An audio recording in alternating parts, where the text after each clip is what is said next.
manusia yang sebenarnya manusia itu adalah makhluk spiritual dan kemudian diberikan pengalaman ragawi dan indrawi di dunia ini. Jadi jangan dibalik. Melihat manusia itu seperti sebuah mesin. Tapi kita harus memahami bahwa manusia ini adalah sebenarnya makhluk spiritual. Makhluk yang memiliki kapasitas batinia. Manusia memiliki kapasitas akal. Manusia memiliki kapasitas emosional. Ya. Nah, karena manusia ini makhluk yang punya akal, makhluk yang punya jiwa, makhluk yang punya hati, makhluk yang punya ruh, maka manusia ini beda dengan makhluk lain. Ya. Jadi ketinggian derajat manusia itu sebenarnya bukan pada kapasitas materi, kapasitas badania kita. Saya sering katakan di kelas, seandainya manusia ini, Pak, tidak punya akal dan ilmu pengetahuan, maka manusia di dunia ini sudah lama punah.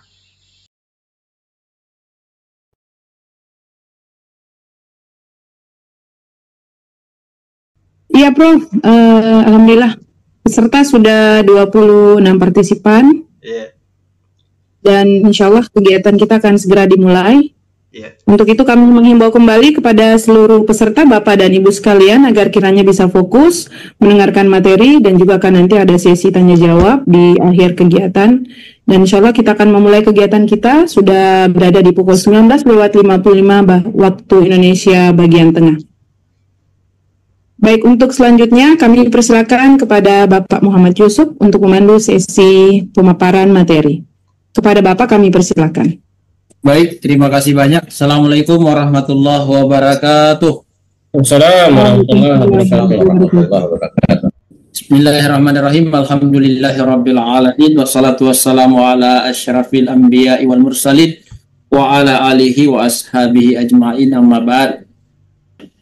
Baik, pada malam hari ini saya buka dengan ucapan Bismillahirrahmanirrahim. Kemudian selanjutnya seperti yang pernah disampaikan pada susunan acara, bahwa susunan acara yang pertama adalah moderator sudah dibuka, kemudian ada penyampaian harapan-harapan dari para peserta minimal 2 orang, lalu dilanjutkan dengan penyampaian materi oleh Bapak Pemateri, dan dilanjutkan dengan sesi tanya jawab, lalu ada praktek. Baik, kita lanjutkan dengan yang kedua. Kepada Bapak dan Ibu yang ingin menyampaikan harapan-harapan atau pertanyaan, kami persilakan. Kalau belum ada yang Silakan. ingin menyampaikan, terima kasih. Assalamualaikum warahmatullahi wabarakatuh.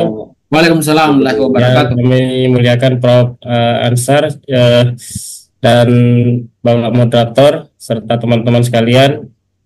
Barangkali kalau saya melihat dari susunan materi yang disampaikan di grup itu, kita melihat bahwa ini sangat kompleks materi yang akan dibahas dalam sesi diskusi kita.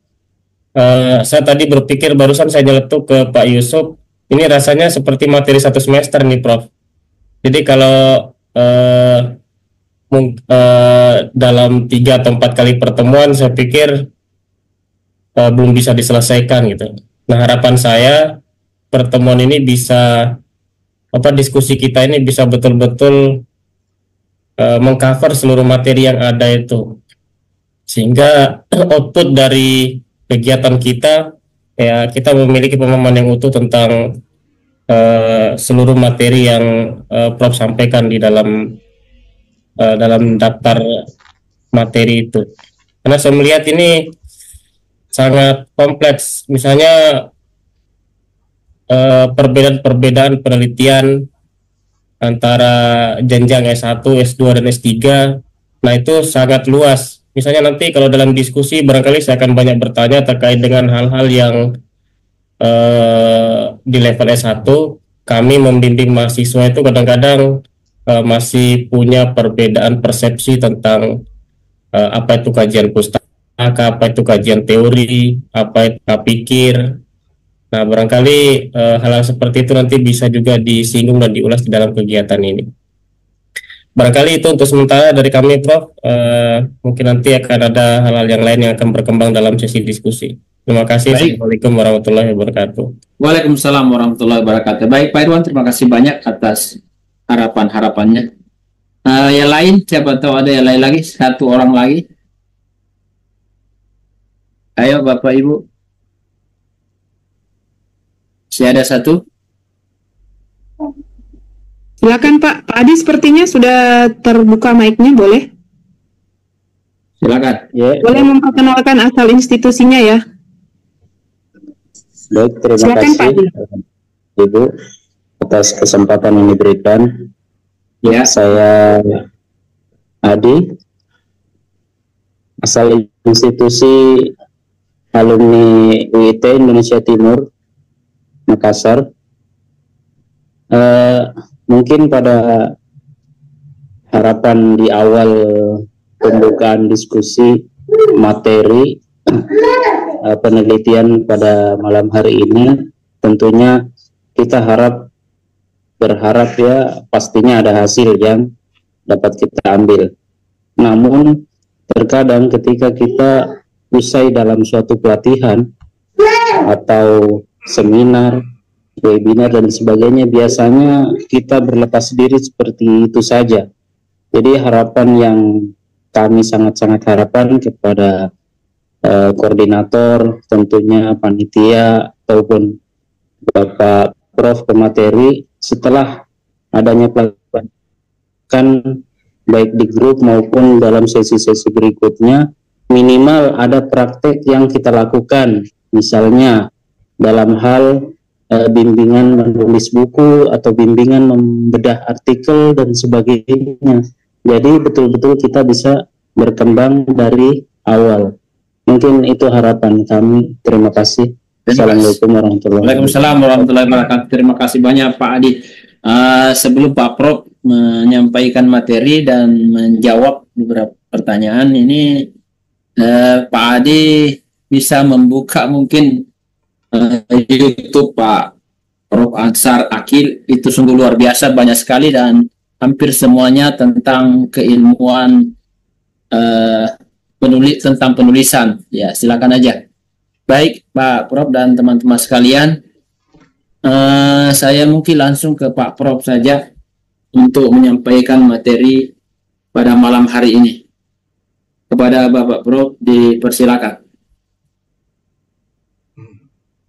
Terima kasih Pak Yusuf dan Ibu Fausia Ramdhani ya, dan teman-teman pengelola dan peserta ya. Bismillahirrahmanirrahim. Assalamualaikum warahmatullahi wabarakatuh. Alhamdulillahirabbil alamin. Wassalatu wassalamu ala asrofil anbiya wal mursalin sayyidina Muhammad wa ala alihi washabihi ajmain. Ya, mohon maaf mungkin suara saya ini agak serak-serak ya. Mudah-mudahan ini menjadi barokah ya untuk kita semua. Bapak Ibu, saya ingin mengajak kita semua untuk senantiasa menyampaikan puji syukur kepada Allah Subhanahu wa taala atas segala rahmat dan kurnia kepada kita semua. Kita dipertemukan di sini pasti karena atas izin dan kehendaknya ya. Sehingga yang hadir di sini ada pertemuan kesejajaran pemikiran, kesejajaran harapan, kesamaan-kesamaan keinginan yang mempertemukan kita. Karena itulah tali yang paling kuat ketika kita ada kesamaan tujuan, kesamaan cita-cita, kesamaan prinsip-prinsip dan nilai-nilai kehidupan ya. Bapak Ibu, salam dan salam tak lupa kita kirimkan kepada junjungan kita Nabiullah Muhammad SAW yang menjadi uswatun hasanah bagi kita semua, rahmatan lil alamin ya. Bapak Ibu, ini adalah malam yang istimewa, malam pertama untuk ketemu-ketemu dari sebuah gagasan sehingga menjadi sebuah upaya dan bisa mewujud ya. Ini hasil kerja-kerja dari teman kita, dari mahasiswa S3 Dakwah dan Komunikasi UIN Alauddin ya, Pak Yusuf, Bu Fauzia dan teman-teman semua. Kemudian ada juga beberapa dari mahasiswa S2, ada juga beberapa dari teman dosen. Saya juga lihat ini ada teman saya ya, Ibu Dr. Andi Herlina. Beliau adalah dosen dari Politeknik Maritim ya, beliau bisa hadir, terima kasih. Ada juga teman-teman dari UMI ya.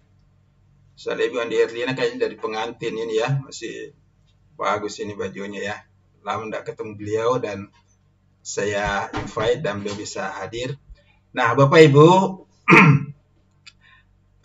sebenarnya ini memang awalnya hanya keinginan saya untuk berbagi tips-tips penelitian ya. Kemudian saya melihat sebenarnya tips-tips penelitian itu tidak cukup ya. Sehingga kita harus memahami kerangka ilmu pengetahuan ya. Akhirnya saya berpikir lagi, menguasai ilmu pengetahuan itu untuk apa? Jadi kita sebenarnya ingin membahas kehidupan, satu kehidupan yang lebih luas. Terus saya berpikir lagi, kehidupan yang lebih luas seperti apa? Kalau hanya kehidupan dunia, itu tidak cukup ya. Jadi akhirnya saya menganggap ini adalah satu kajian, satu proses pembelajaran ya, untuk bersama-sama kita belajar untuk suatu tujuan yang lebih tinggi ya. Tapi awalnya ide itu digerakkan oleh satu pemikiran-pemikiran yang sederhana. Oleh karena itu saya menyambut dan bersyukur teman-teman tadi ada harapan ini dilanjutkan dengan berbagai materi, dengan berbagai pendekatan. Insya Allah kita akan lakukan itu untuk pemateri pertama ini ya. Untuk penyajian materi pertama ini itu ada 4 sesi yang saya rencanakan dan itu saya sudah bagikan poin-poin pembahasannya. Kemudian nanti berikutnya saya rencana juga memberikan materi pembahasan mengenai publikasi artikel ya. Kemudian nanti kita akan berkembang mengenai misalnya bagaimana menilai satu penelitian, bagaimana menulis buku ya, dan insya Allah kita akan berbagi. Dan saya juga mengundang nanti Bapak Ibu yang memang punya kompetensi bisa berbagi lewat channel ini ya. Karena kita di sini bersama-sama belajar ya Bapak Ibu, dan insya Allah materi-materi kita ini juga nanti akan saya posting kembali di channel saya, Ansar Akil Channel, yang saya dedikasikan untuk pembelajaran Indonesia cerdas, maju dan unggul ya. Video yang saya posting itu kurang lebih 430 ya, selama kurang lebih 4 tahun. Jadi dalam 1 tahun itu saya kurang lebih memposting 100 video. Dan niat awal saya itu saya akan memposting minimal 1000 video. Ya. Jadi Bapak Ibu, ini nanti insya Allah akan berkelanjutan. Ya. Kemudian Bapak Ibu, apa tujuan kita belajar ilmu pengetahuan, belajar penelitian? Ya. Ini pertama karena kita ada satu keinginan ya untuk melaksanakan satu ibadah kepada Allah. Ini adalah tujuan basic saya. Karena perintah menuntut ilmu itu sudah jelas sekali dalam Islam, ya. Dan Allah mengangkat derajat orang-orang yang beriman dan berilmu pengetahuan. Kemudian di dalam penciptaan langit dan bumi itu sudah terdapat tanda-tanda kekuasaan Tuhan, kekuasaan Allah pada orang-orang yang berpikir, pada orang yang berakal, ya. Allah juga menantang kita, siapa yang bisa menembus langit, silakan Anda menembus langit. Tapi itu bisa dilakukan kecuali dengan kekuatan. Ya. Nabi kita juga menyatakan bahwa siapapun yang menuntut ilmu, maka dia dimudahkan jalannya menuju surga. Jadi ini adalah landasan normatifnya, mengapa kita mesti belajar dan mengapa kita bertemu di sini, Bapak Ibu. Jadi kita bertemu di sini karena ada suatu tujuan yang lebih besar, tujuan yang lebih mulia.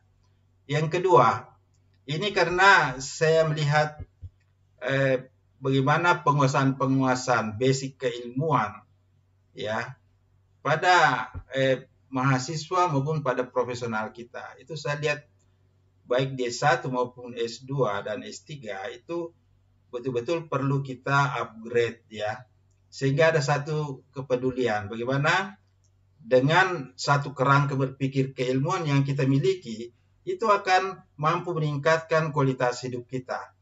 Jadi Bapak Ibu jangan dipikir bahwa kita belajar penelitian, kita belajar ilmu pengetahuan karena kita ingin menjadi seorang sarjana, menjadi seorang magister, menjadi seorang doktor. Itu terlalu teknis ya.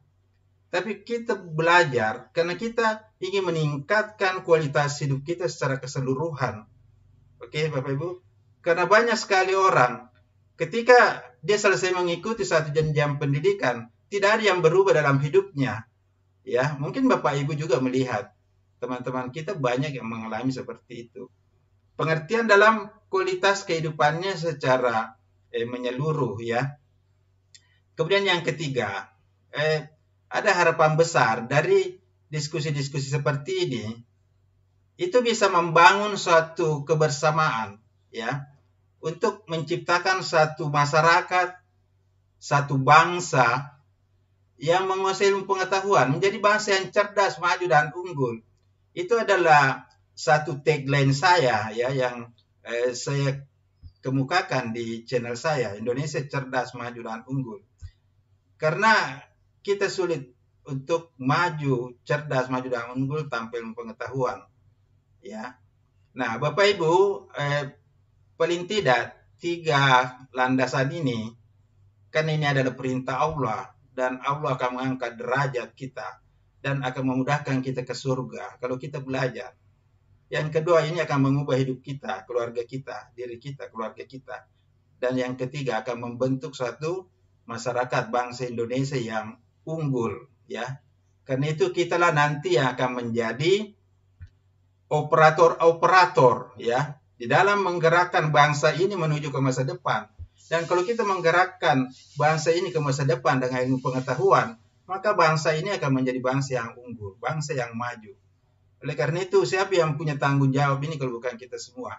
Di mahasiswa S3 saya selalu katakan, S3 itu adalah jenjang pendidikan yang paling tinggi. Kalau Anda tidak bisa menghasilkan ide-ide baru, Anda tidak bisa membuat solusi, tidak bisa membuat satu perubahan-perubahan positif, siapa yang akan melakukan itu? Ya, karena banyak melihat kuliah itu hanya urusan administrasi dan urusan formalitas, bukan substansi. Karena itu saya mengembangkan dalam mengajar yang saya sebut 5 kompetensi keilmuan yang wajib dikuasai oleh mahasiswa saya. Itu adalah hasil pemikiran saya yang saya kembangkan. Jadi Bapak Ibu, itulah kira-kira landasan mengapa pertemuan ini kita hadirkan, ya. Karena ada satu niat yang besar. Mudah-mudahan Bapak Ibu punya semangat, ya, untuk kita sama-sama berkumpul di sini, ya. Tapi kata Nabi bahwa ruh-ruh itu bersuku-suku, berkelompok-kelompok. Dan siapa yang berkumpul berarti di situ dia menjadi satu komunitas dari sebuah kecakapan dan sebuah kualitas batin dan kualitas keilmuan.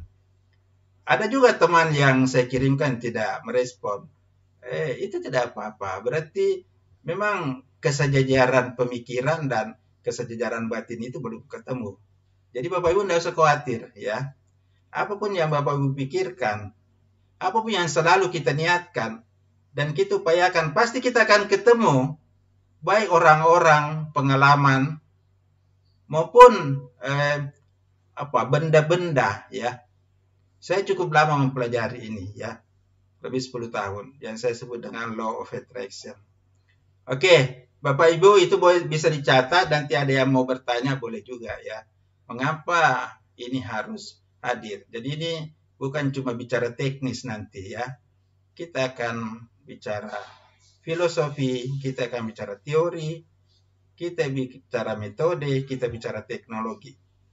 Ya, ini yang sering saya sampaikan ke mahasiswa ya. Kalau kita mau menguasai ilmu pengetahuan, khususnya penelitian, maka ada 4 mata kuliah, ada 4 kecakapan yang harus kita gabungkan. Ya, yang pertama kita harus menguasai filsafat ilmu, filosofi. Kita belajar, tidak paham filosofi, itu kita tidak punya fondasi dalam belajar. Ya, karena itu mulai dari S1 saya tekankan, ketika kita belajar, ini 4 ini harus diintegrasikan. Yang pertama, ketika kita belajar satu bidang ilmu, kita harus memahaminya secara filosofi melalui pendekatan filsafat ilmu. Ya. Yang kedua, kita harus menguasai bidang itu secara teoritik. Ya, melalui konsep-konsep teori-teori yang ada dalam bidang ilmu itu. Karena itu kita jangan malas belajar, kita jangan malas beli buku, ya. Di dalam ilmu komunikasi yang saya ketahui, mungkin sampai saat ini sudah ada kurang lebih 500 teori. Nah, ini kalau saya sampaikan sama mahasiswa S2 dan S3, dia kaget. Kita mau belajar 500 teori dalam waktu 3 tahun, itu berapa banyak yang bisa kita pahami. Apalagi teman-teman yang lintas disiplin. Nah, ini yang kedua yang perlu kita kuasai, yaitu teori-teori dalam bidang ilmu kita. Nah, yang ketiga, kita harus menguasai metodologi keilmuan. Bapak harus menguasai metodologi bidang ilmunya sendiri. Ini sering aneh ya. Ini teman-teman punya bidang keilmuan, tidak pahami filosofi ilmunya, tidak pahami teori-teori basic ilmunya, tidak memahami metodologi ilmunya. Loh, bagaimana ceritanya? Jadi saya bisa katakan, selama ini Anda belajar apa? Ya. Nah, ini 3. Kemudian yang keempat, kita belajar teknologi. Ya, teknologi. Teknologi itu adalah aplikasi ilmu dalam menciptakan barang dan jasa. Bagaimana ilmu kita menciptakan temuan-temuan. Jadi Bapak Ibu, kalau Bapak Ibu ingin mempunyai landasan yang kuat dalam bidang ilmu yang Bapak tekuni, maka 4 ini harus Bapak Ibu kuasai dan dijadikan satu integrasi, ya. Penguasaan secara filosofi, penguasaan secara teoritik, penguasaan secara metodologi, dan penguasaan secara teknologi, ya. Nah, itu yang sering saya sampaikan kepada mahasiswa, ya. Bapak Ibu, tadi ada teman kita kaget, ini terlalu banyak materi yang mau dibahas. Ya, betul ini Pak, banyak sekali mau dibahas. Ya, mudah-mudahan saya bisa menyampaikan ini pokok-pokok pikiran ini dengan mungkin bahasa saya cepat ya, karena saya ini modus berpikirnya visual. Orang visual itu dia membaca gambar-gambar dalam pikirannya. Karena itu kalau saya lambat berbicara, maka gambar-gambar di otak saya itu nanti akan lebih cepat hilang. Ya, beda dengan orang auditori dan kinestetik.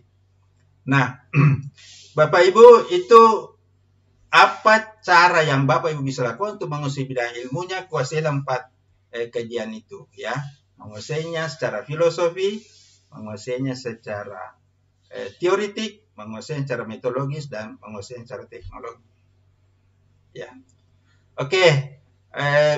Saya supaya ada arah, saya minta Ibu koordinator barangkali bisa memposting, men-share screen materinya, Bapak Ibu.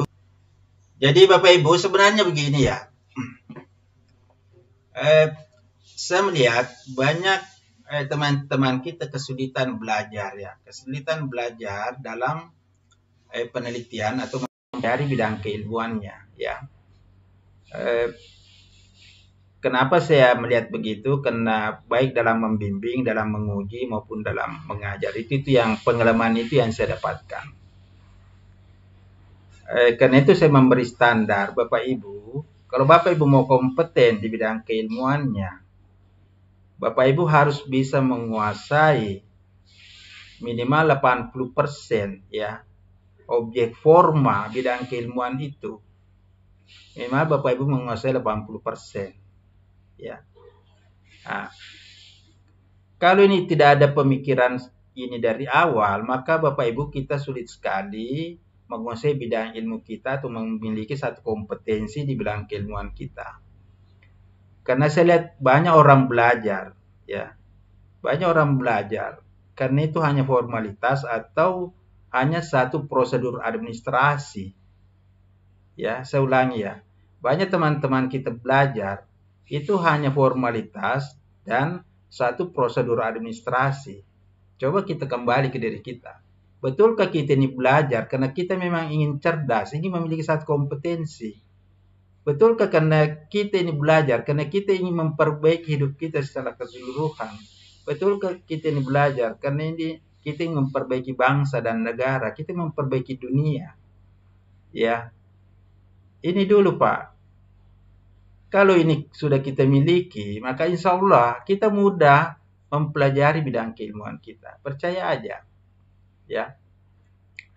Nah, Bapak Ibu, kita mulai ya. Kodrat kita sebagai manusia.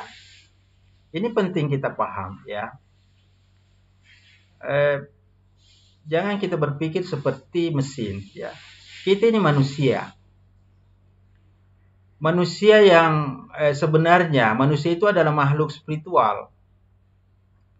Dan kemudian diberikan pengalaman ragawi dan indrawi di dunia ini.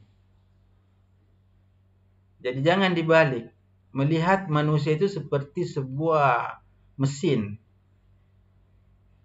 Tapi kita harus memahami bahwa manusia ini adalah sebenarnya makhluk spiritual. Makhluk yang memiliki kapasitas batinia. Manusia memiliki kapasitas akal. Manusia memiliki kapasitas emosional. Ya. Nah, karena manusia ini makhluk yang punya akal, makhluk yang punya jiwa, makhluk yang punya hati, makhluk yang punya ruh, maka manusia ini beda dengan makhluk lain. Ya.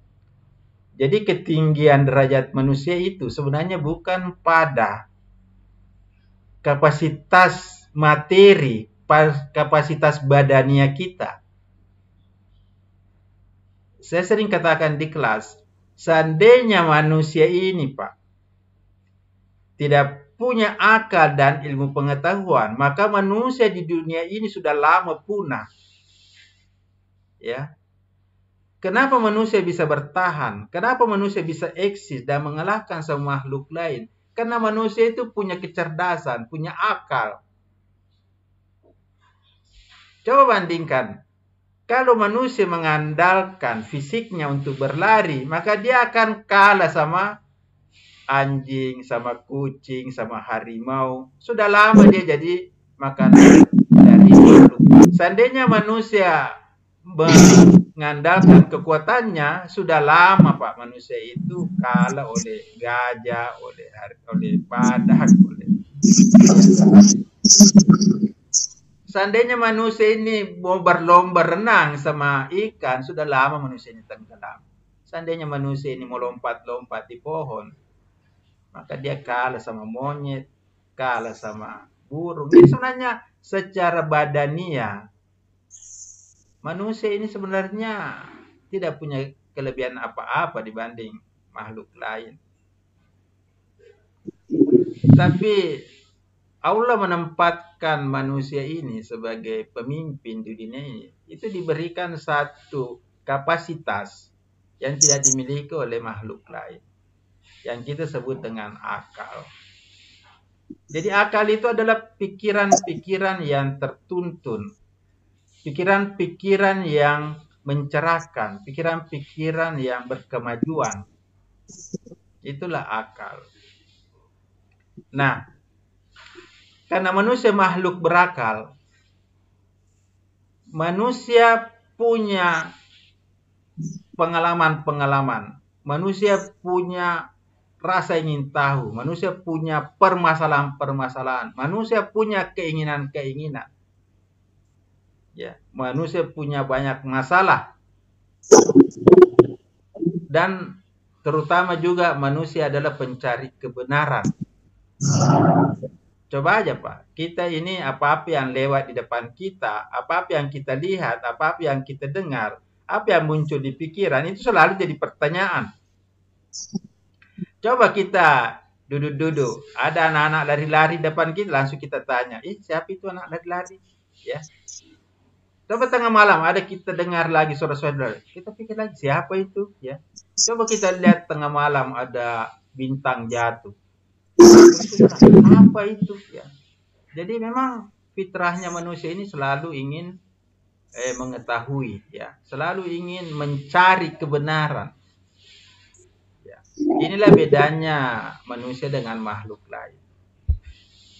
Nah, Bapak Ibu, ada di dalam video saya juga di Ansara Kecil. Nanti itu saya menjelaskan mengenai 4 pintu gerbang kebenaran, ya, yaitu filsafat, ilmu pengetahuan, seni, dan agama. Nah, malam ini kita bicara mengenai pintu gerbang kebenaran melalui ilmu pengetahuan. Ya. Nah, Bapak Ibu, jadi sebenarnya manusia itu punya banyak pintu di dalam mencari dan menemukan kebenaran. Salah satunya adalah pintu ilmu pengetahuan. Ya. Tapi proses ilmu pengetahuan ini udah lama sekali. Ya. Bahkan saya pernah memikirkan bahwa sebenarnya proses ilmu pengetahuan itu sumbernya langsung dari Allah. Ketika Allah mengajarkan kepada Nabi Adam itu semua nama-nama benda di dunia. Jadi sebelum Nabi Adam itu diturunkan, dia sudah diajarkan nama-nama. Ya. Dengan nama-nama itulah maka manusia itu bisa menguasai ilmu pengetahuan. Jadi sebenarnya sumber ilmu itu dari Tuhan. Ya.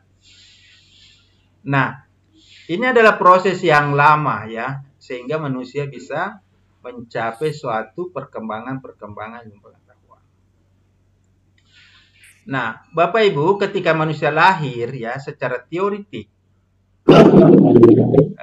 manusia itu sebenarnya dalam teori tabula rasa itu akalnya itu masih bersih, masih kosong.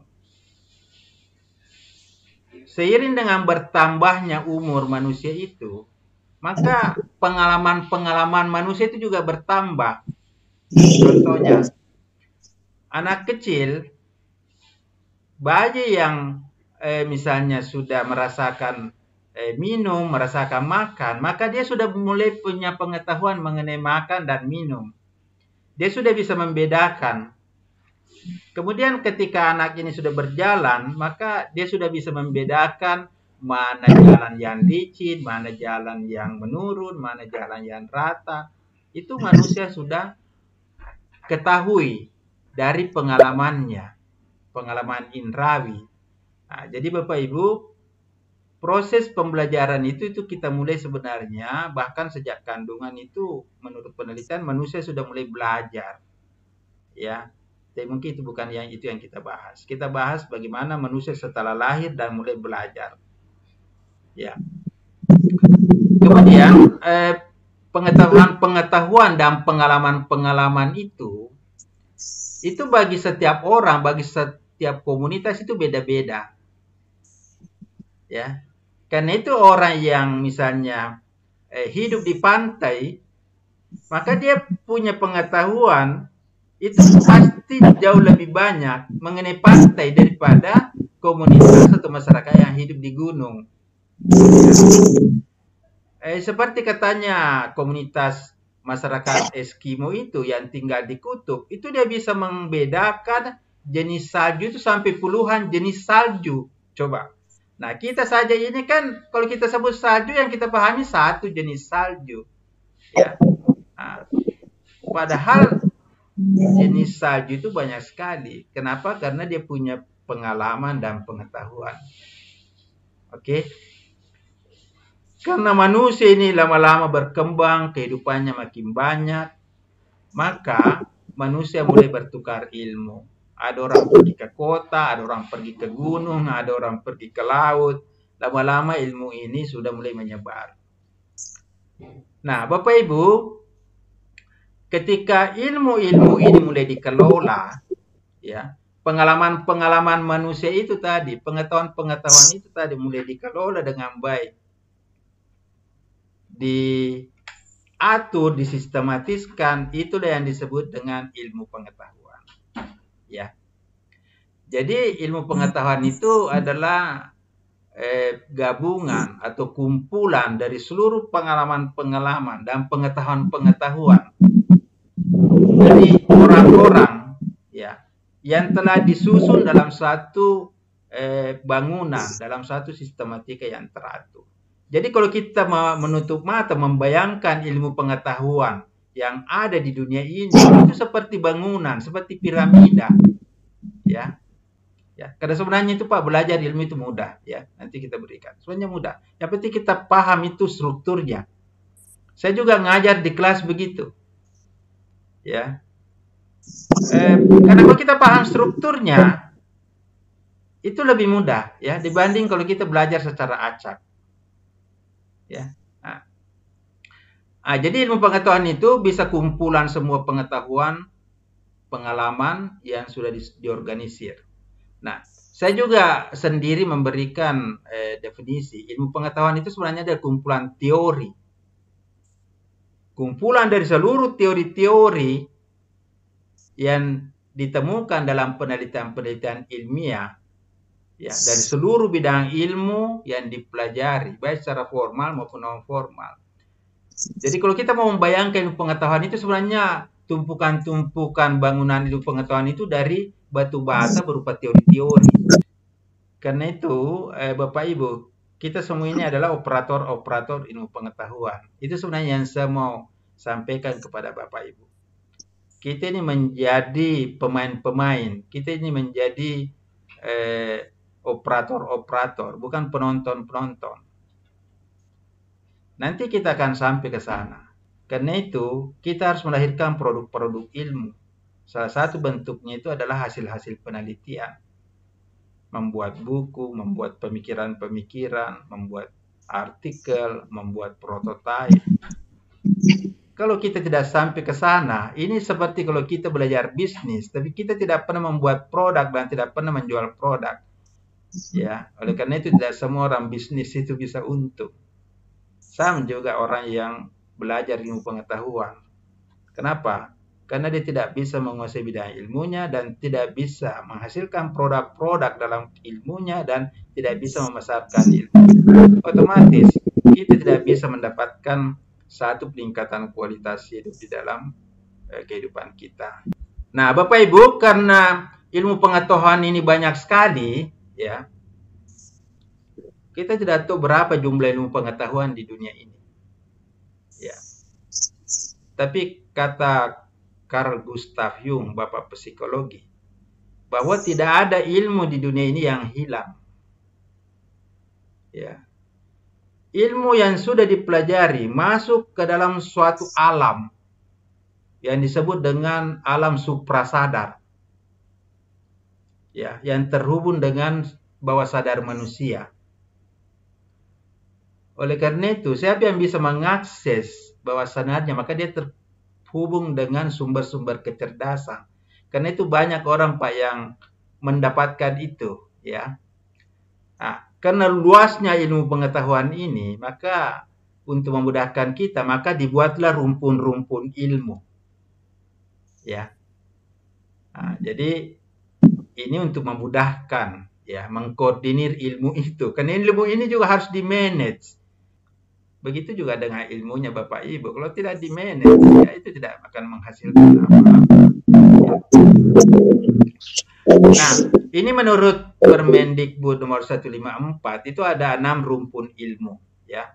Ada rumpun ilmu agama, rumpun ilmu humaniora, rumpun ilmu sosial, rumpun ilmu alam, rumpun ilmu formal, dan rumpun ilmu terapan, ya.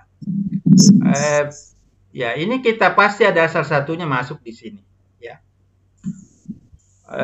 Itu ada pembahasannya tersendiri, ya. Kalau Bapak Ibu mau mempelajari itu. Sekarang ini kita juga dosen-dosen ini itu diminta mengupdate bidang keilmuan kita di Sister ya.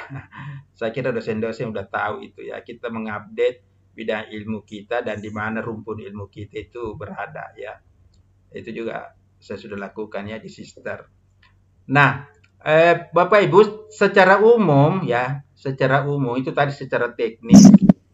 Secara umum sebenarnya ilmu itu ada dua saja ya, yaitu ilmu alam dan ilmu sosial. Ilmu alam itu adalah ilmu mengenai benda-benda yang ada di alam.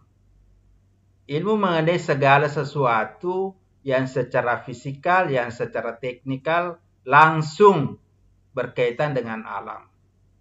Ya, misalnya fisika, biologi, ya, ilmu kimia, ilmu yang dihasilkan oleh pemikiran-pemikiran manusia, tapi langsung menyangkut ke alam, misalnya kedokteran, ya. Itu bisa kita kategorikan sebagai ilmu alam.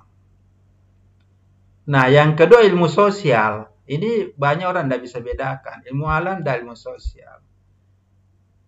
Ilmu sosial itu adalah, ya, ilmu sosial itu adalah ilmu mengenai perilaku manusia. Nah, ini dia. Ya. Jadi, ilmu sosial itu mempelajari fenomena-fenomena perilaku manusia. Oke? Jadi, kalau tubuh fisiknya manusia yang kita tekuni, pelajari itu masuk ilmu alam. Masuk biologi, masuk kedokteran, masuk ilmu kimia. Tapi kalau perilakunya manusia itu kita pelajari, dia masuk ilmu sosial. Karena itu semua ilmu sosial itu mempelajari gejala-gejala perilaku manusia. Ya. Mengapa perilaku manusia ini harus dipelajari? Ya. Karena manusia ini adalah makhluk yang penuh dengan misteri. Ya, seandainya manusia ini Pak tidak penuh dengan misteri, maka dunia ini sudah lama hidup tentram, damai dan tentram. Coba lihat bagaimana dunia ini sekarang. Kenapa? Karena manusia tidak saling mengenal. Manusia sulit saling mengenal. Karena itu, saya tanya kepada Bapak Ibu, mana lebih sulit kita pelajari? Lebih sulit kita teliti, ilmu alam atau ilmu sosial? Pada umumnya orang dulu menganggap ilmu alam itu lebih sulit daripada ilmu sosial. Ya. Padahal sebenarnya yang terjadi jauh lebih sulit kita meneliti dan mempelajari ilmu sosial daripada ilmu alam. Karena itu penelitian-penelitian dalam ilmu alam itu cepat sekali berkembang. Ya. Sementara penelitian-penelitian dalam ilmu sosial itu termasuk lambat sekali. Dan banyak orang sulit mendapatkan dana hibah kalau meneliti ilmu sosial. Tapi kalau meneliti ilmu alam itu banyak. Ya. Kenapa ilmu alam itu sebenarnya lebih mudah kita teliti? Ya. Karena ilmu alam itu Pak konsisten. Karena ilmu alam itu punya keteraturan. Dia punya konsistensi. Dia punya alur yang jelas. Sementara ilmu sosial tidak punya aturan yang jelas. Tidak punya arah, tidak punya konsistensi. Ya. Karena itu kalau kita meneliti ilmu alam, itu dia bersifat Dia bersifat konsisten, ya. Dan ilmu alam itu, penelitian ilmu alam itu mudah kita ulangi, ya, mudah kita ulangi. Misalnya, Bapak meneliti bagaimana pengaruh panas matahari terhadap satu benda dari jam 9 pagi sampai jam 12, ya. Kalau misalnya Bapak Ibu berhalangan hari ini, Bapak Ibu bisa melakukannya besok. Karena insya Allah besok itu matahari masih terbit. Ya. Tapi untuk mengulangi satu penelitian ilmu sosial itu hampir mustahil atau tidak bisa lagi kita lakukan. Ya. Penelitian-penelitian yang pernah dilakukan oleh Galileo, oleh Einstein, oleh Isaac Newton, itu bisa kita lakukan lagi sekarang, seperti apel yang jatuh, ya, seperti Galileo menjatuhkan bulu ayam dan logam dari menara Pisa itu, ya, dari menara itu. Itu kan masih bisa kita lakukan sekarang. Kenapa? Karena gravitasi yang bekerja pada waktu dulu itu dan sekarang masih sama. Tapi coba Bapak peneliti ilmu sosial, kita mau meneliti bagaimana semangat pejuang-pejuang kemerdekaan pada zaman kemerdekaan, pada saat memperjuangkan proklamasi, itu sudah tidak bisa lagi kita teliti kapanpun. Kenapa? Karena situasinya itu sudah tidak mungkin lagi berulang. Oke? Karena itu peneliti-peneliti ilmu sosial itu sebenarnya tidak bisa lagi berulang. Karena itu nanti kalau kita menguji teori-teori ilmu sosial, ya, kata dosen saya di Unhas, itu kita harus meneliti sesuai dengan situasi dan kondisi di mana teori itu ditemukan, dan itu tidak mungkin lagi kita lakukan. Jadi hampir-hampir sebenarnya teori ilmu sosial itu tidak bisa dibantah. Kenapa? Karena waktu teori itu ditemukan, kita tidak bisa lagi membuat satu persyaratan suatu kondisi sosial sebagaimana ketika teori itu ditemukan. Ya, tidak mungkin kita bisa menghadirkan suatu situasi sosial yang sama persis secara alami ketika teori itu ditemukan. Nah, itu problem-problem yang kita temukan dalam ilmu sosial. Jadi kita semua nanti di sini berada dalam rumpun ilmu secara ilmu alam atau ilmu sosial.